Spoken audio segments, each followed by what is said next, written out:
I just want to make a quick video.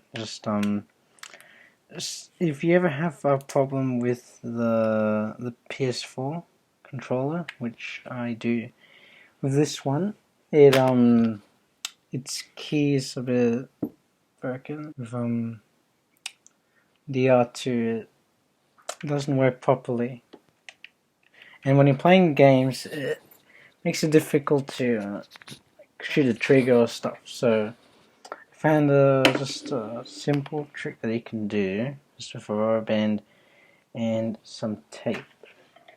Now all you need is just a rubber band,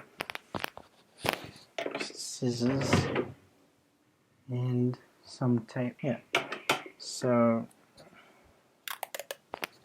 just get a bit of tape.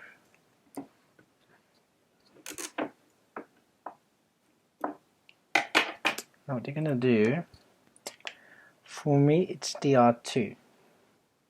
So I'll do, wrap it around the R2 like that, and you pull it around towards like that. See? Now it does not tilt to the left. Works like normal-ish. Although the only problem here is that when you're playing, you're always touching this.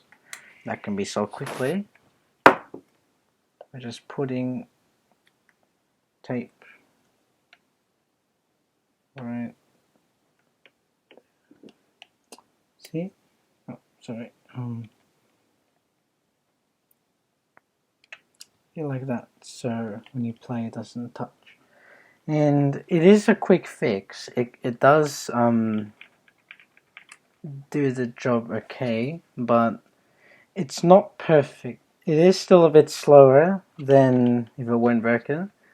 This is just a way to get the controller working without having to take screws out and take apart the controller. So this is just wanted to make this video just to show you how to do that.